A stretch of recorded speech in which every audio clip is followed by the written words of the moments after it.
And what Yeah. happened? Um, what happened was not cute. Yeah, there was drama. I one of them.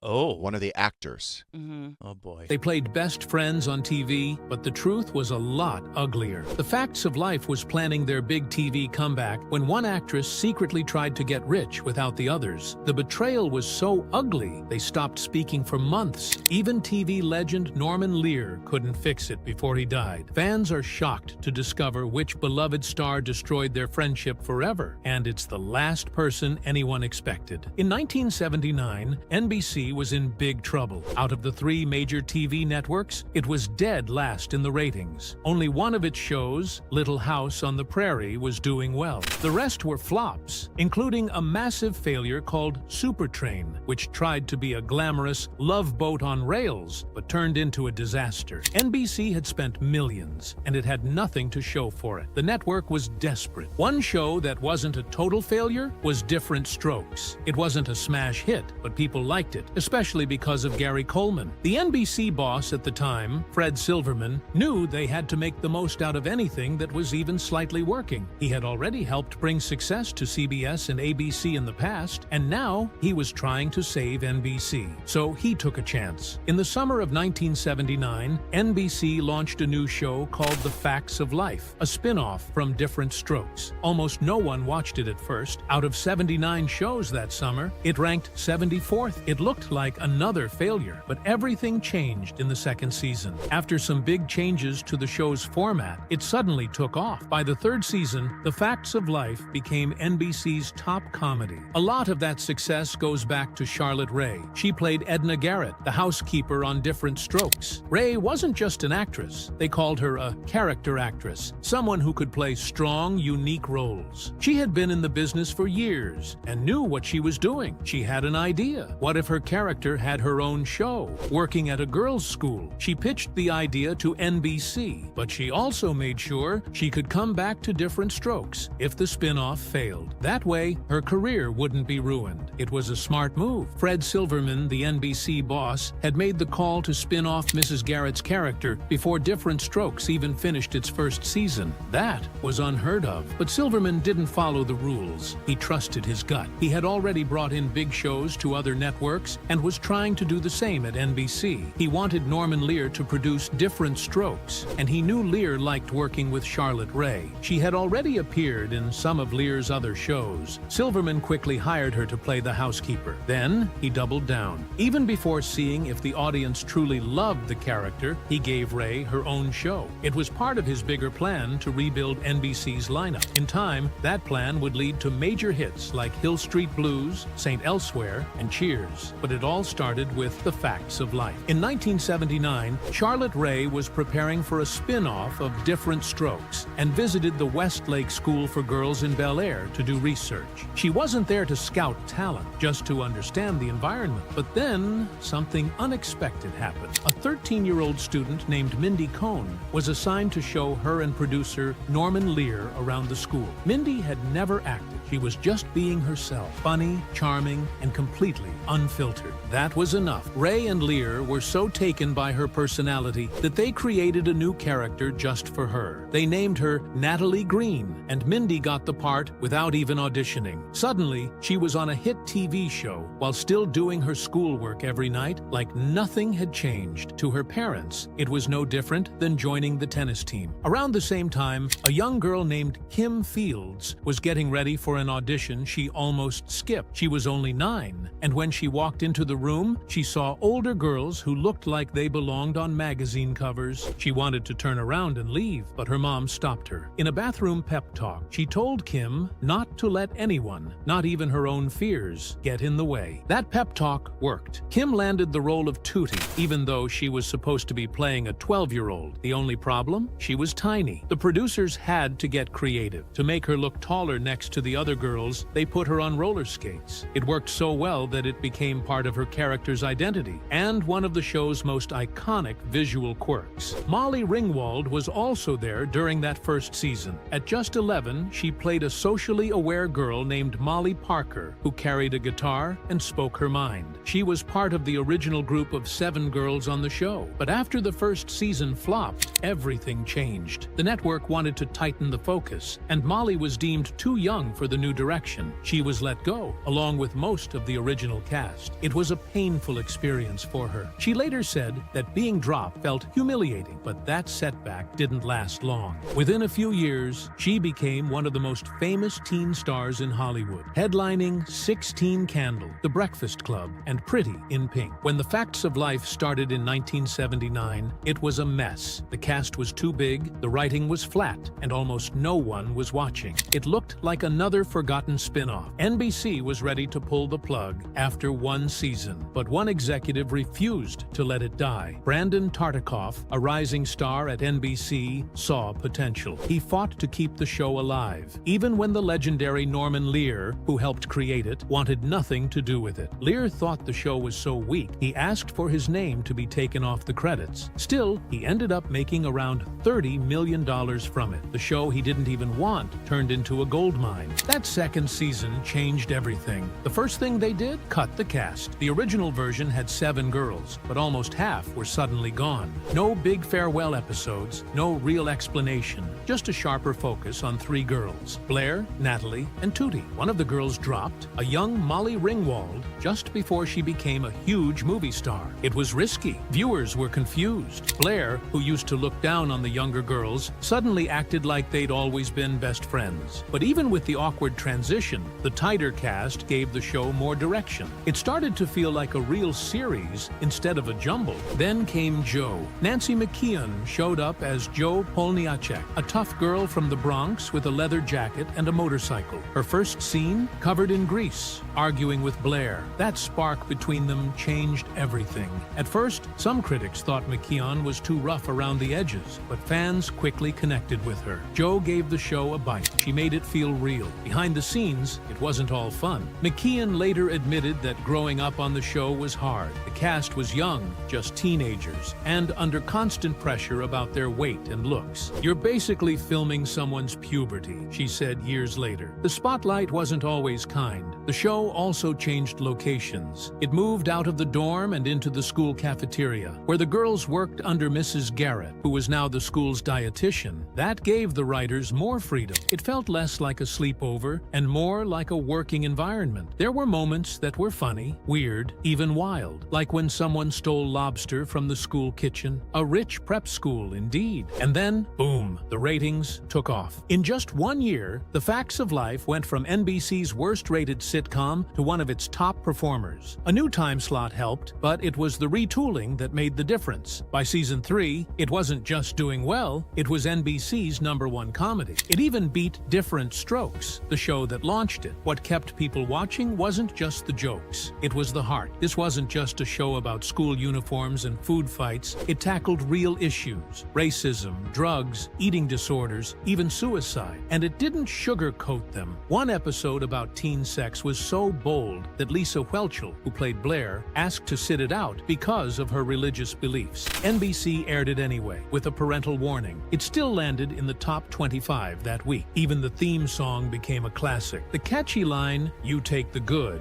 you take the bad," was written by Alan Thicke, Gloria Loring, and Al Burton. Loring sang it. It changed slightly over the years, but people never stopped singing along. Thicke once said writing a theme song was like writing a 24-second pitch for the whole show. His pitch worked. Looking back, it's hard to believe how close the show came to disappearing, but with a few bold moves, The Facts of Life turned itself around. New cast, new setting, new energy. What started as a mess turned into one of the longest-running sitcoms of the '80s, and all it took was a second chance and a little fight to get there. Meanwhile, the things behind the scenes were not so good. When Mindy Cohn returned to the set of The Facts of Life after a summer break, she looked a little different. She had gotten more active, her metabolism had changed, and like many teenagers, her body naturally slimmed down. But instead of praising her for being healthy, the producers pulled her aside and asked what happened. They weren't happy. They told her she needed to gain the weight back.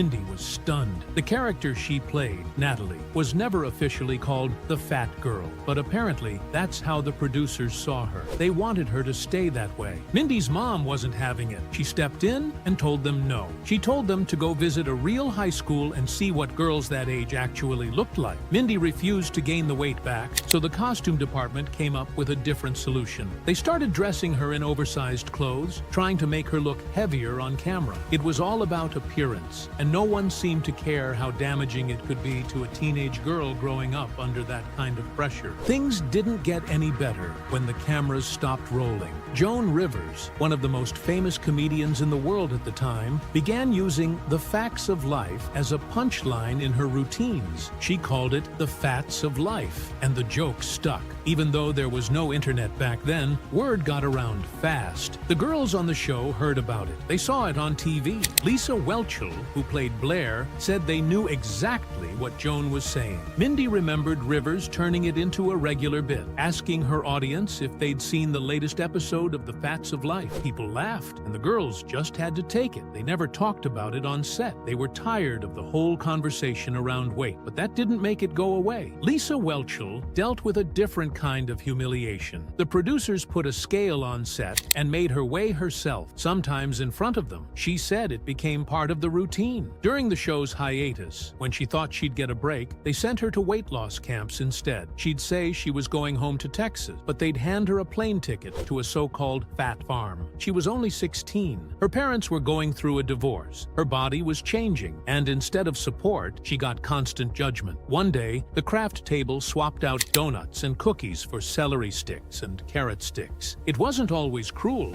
she said, but it was always there, the unspoken message that her body wasn't good enough. The pressure wasn't just physical, it left scars they carried for years. Nancy McKeon, who joined the show at just 14, looked back and talked about what it meant to grow up on camera. From puberty to adulthood, everything was recorded, watched, and judged. Psychologists say that adolescence is one of the most fragile stages for body image, and being under a spotlight makes it even worse. Lisa described it as a daily battle, one where you couldn't escape the feeling that you were always being looked at, always being measured. That kind of pressure changes how a young person sees themselves. It creates a kind of mental loop where you're always checking, always worrying. You stop focusing on who you are and start obsessing over how you look. Lisa Whelchel was just a teenager when she landed the role of Blair Warner on The Facts of Life. The show was a big hit, and her character quickly became one of the most popular. But behind the scenes, Lisa faced a tough decision early in the show's run. The producers had planned a big storyline for Blair. They wanted her to be the first character to lose her virginity. Lisa, however, didn't agree with it. She had been a Christian since she was 10, and her faith was a big part of who she was. When they brought the idea to her, she didn't hesitate. She told them directly, "That's not something I can be a part of." It wasn't just about personal beliefs. She also felt a responsibility to the young viewers who looked up to her. She didn't think such a serious topic could be handled the right way in just one episode, squeezed between commercial breaks. She didn't want to take that risk. It could have hurt her career. Saying no to a major storyline like that, especially on a popular show, wasn't something many young actors would have done, but Lisa stood her ground. To her surprise, the producers respected her decision. She later said they were always supportive of her beliefs, which wasn't always the case in Hollywood. The idea didn't disappear, it just sat in the background. For 7 years, it stayed off the screen,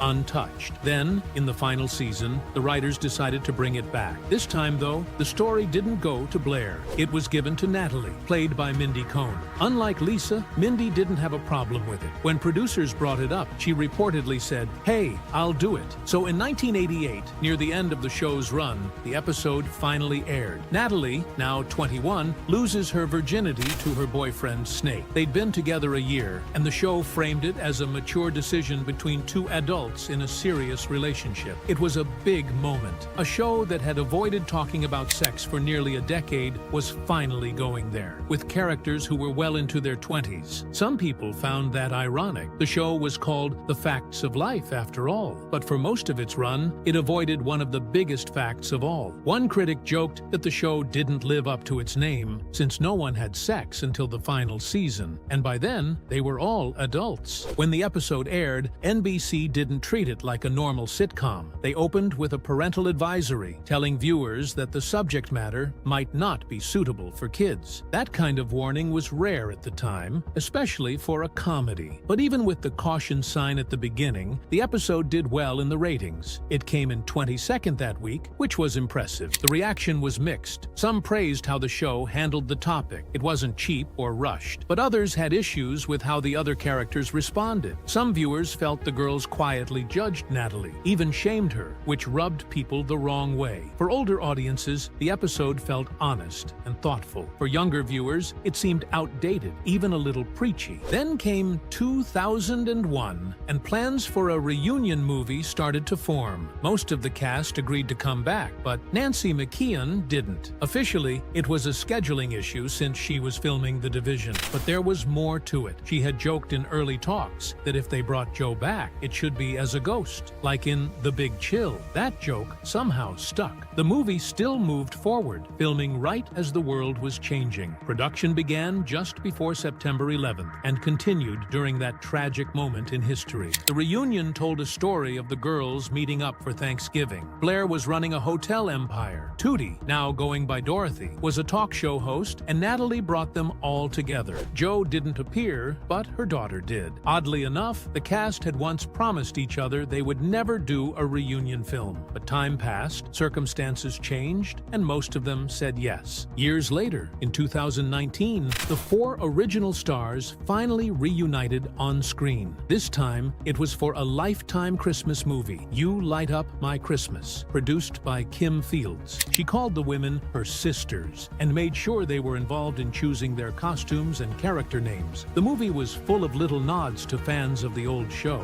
and in a touching tribute, they named the town's ice skating rink after Charlotte Rae, who had passed away the year before. It was a sweet gesture, and fans appreciated it. One even called it lighthearted and fun, giving it a nearly perfect review online. Back in December 2021, something surprising happened. ABC aired a live special where celebrities reenacted old sitcoms. One of the shows was The Facts of Life. The other was Different Strokes. People loved it. Viewers tuned in by the millions, and critics gave it great reviews. During a panel after the show, big names like Octavia Spencer, Amy Poehler, and Jennifer Aniston all said The Facts of Life was their favorite. That moment changed everything. Norman Lear, the legendary producer behind the show, was watching. Even at his age, he was in his late 90s, he was surprised. He hadn't realized just how much people still cared about the show. So he did something unexpected. He called the four original stars, Mindy Cohn, Lisa Whelchel, Kim Fields, and Nancy McKeon. He asked them if they'd be interested in bringing the show back. The timing was strange. It was 2022,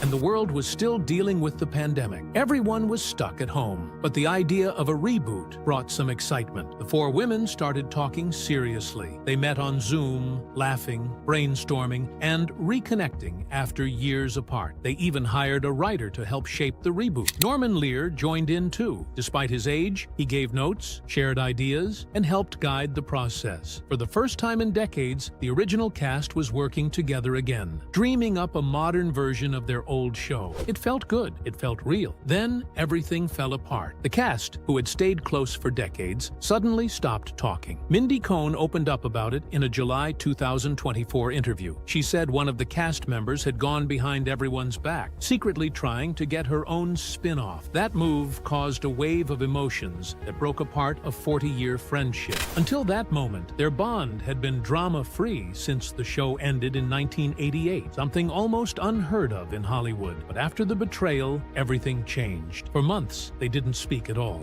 And when they finally did, it was awkward and shallow. Cohn called it "we do-ish" when describing the way they spoke now. It wasn't real friendship anymore, just polite, surface-level contact. The timing made it hurt even more. During the pandemic, they'd been working closely on Zoom, building the revival together. They were brainstorming ideas, shaping the storyline, and doing it all with the blessing of legendary producer Norman Lear. Lear even tried to help smooth things over before he passed away in December 2023, but nothing worked. The damage was done. By the time Cohn gave that interview interview, she made it clear the trust was gone and it wasn't coming back. She said there was no desire to ever work together again. That might not sound shocking for most celebrity groups, but for this one, it was devastating. For years, they'd stood together, taking the all for one, one for all approach seriously. They protected each other's reputations, stuck to joint decisions, and avoided drama. And it wasn't just personal. They had already hired a writer for the revival. Real plans were underway, but when one of them chose money over friendship, everything unraveled. Cohn couldn't believe someone would throw away such deep, loyal relationships for a chance at solo fame. Fans felt the same way. They had always loved that Facts of Life had no scandal behind the scenes. That clean image was part of what made the show special. Then, in February 2024, something interesting happened. Lisa Whelchel, Nancy McKeon, and Mindy Cohn all appeared on the Drew Barrymore show together. They surprised Drew for her birthday and gave her a gift bag that only people on the Facts of Life set used to get. It was a warm, emotional moment. They talked about the old days, shared stories, and honored Charlotte Rae,